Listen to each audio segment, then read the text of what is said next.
بسم اللہ الرحمن الرحیم۔ السلام علیکم ناظرین۔ حضرت برا بن عازب رضی اللہ تعالیٰ عنہ سے ایک حدیث روایت ہے جس کا مفہوم یہ ہے کہ رسول اکرم صلی اللہ علیہ وآلہ وسلم نے فرمایا کہ جب مومن دنیا سے آخرت کو جانے لگتا ہے تو اس کے پاس سفید چہرے والے فرشتے آتے ہیں۔ ان کے پاس جنت کا کفن اور جنت کی خوشبو ہوتی ہے۔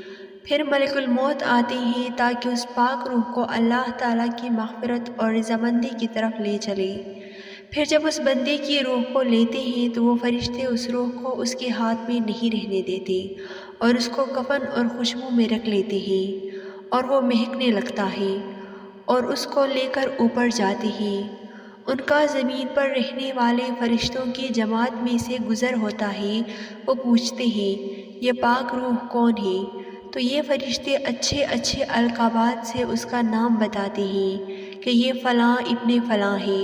پھر آسمانی دنیا تک اس کو پہنچاتے ہیں اور اس کے لیے دروازے کھول دیے جاتے ہیں اور ساتویں آسمان تک اس کو پہنچایا جاتا ہے۔ حق تعالیٰ فرماتا ہے اس کا اعمال نامہ میں رکھ دیتا ہوں اور اس کو سوال و جواب کے لیے زمین کی طرف لے جاؤں۔ اس کی روح اس کے بدن میں لٹائی جاتی ہے مگر اس طرح نہیں جیسے دنیا میں تھی، بلکہ اس طرح سے جس کی حقیقت مرنے کے بعد معلوم ہو جائے گی۔ پھر اس کے پاس دو فرشتے آتے ہیں اور کہتے ہیں تیرا رب کون ہے؟ وہ یہ کہتا ہے میرا رب اللہ ہے۔ پھر کہتے ہیں تیرا دین کیا ہے؟ وہ کہتا ہے میرا دین اسلام ہے۔ پھر کہتے ہیں یہ کون شخص ہے جو تمہارے پاس بھیجے گئے؟ تو وہ کہتے ہیں وہ اللہ کے پیغمبر ہے۔ اللہ کی طرف سے آسمان سے ایک آواز آتی ہے اس کے لیے جنت کو فرش کر دو اور اس کو جنت کی پوشاک پہنا دو، اس کے لیے جنت کا دروازہ کھول دو تاکہ اسے جنت کی ہوا اور خوشبو آتی رہے۔ اس کے بعد اس حدیث میں کافر کا حال بیان کیا گیا ہے جو بالکل اس کے متضاد ہے۔ ایک مرتبہ اللہ تعالیٰ نے ملک الموت سے پوچھا کہ تم نے بے شمار روحیں نکالی ہیں، دن رات کا یہی مشغلہ ہے، یہ بتاؤ کیا کبھی کسی روح کو نکالتے ہوئے تجھے اس پر رحم آیا ہے؟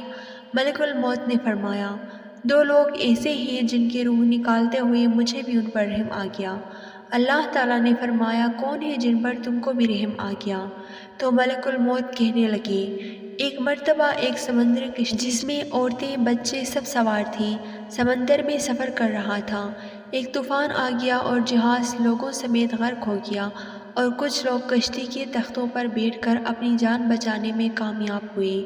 انہی جہاز والوں میں سے ایک حاملہ عورت تھی۔ کشتی کا ایک بڑا تختہ اس کے ہاتھ آ گیا تھا۔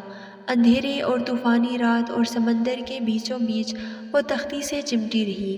اسی حالت میں اس نے بچے کو جنم دیا اور بچے کو اپنے سینے سے لپیٹ لیا۔ اس وقت اللہ تعالیٰ نے مجھے حکم دیا کہ اس عورت کی روح قبض کر لو۔ میں نے روح تو قبض کر لی لیکن آج تک اس بچے پر رحم آتا ہے اور یہی سوچتا ہوں کہ اس بچے کا کیا ہوا ہوگا۔ اللہ رب العزت نے پوچھا تجھے دوسری مرتبہ کس پر رحم آیا؟ ملک الموت نے عرض کیا شداد نامی تیرا ایک نافرمان بندہ تھا جسے آپ نے بادشاہت مال و دولت کی فراوانی عطا فرمائی تھی۔ اس نے کہا کہ میں دنیا میں جنت بناؤں گا اور پھر اس نے جنت بنانا شروع کی اور اربوں خربوں دینار خرچ کرتا رہا۔ اس نے کہا کہ یہ جنت جب پوری ہو جائے گی تب ہی میں اس میں داخل ہو جاؤں گا۔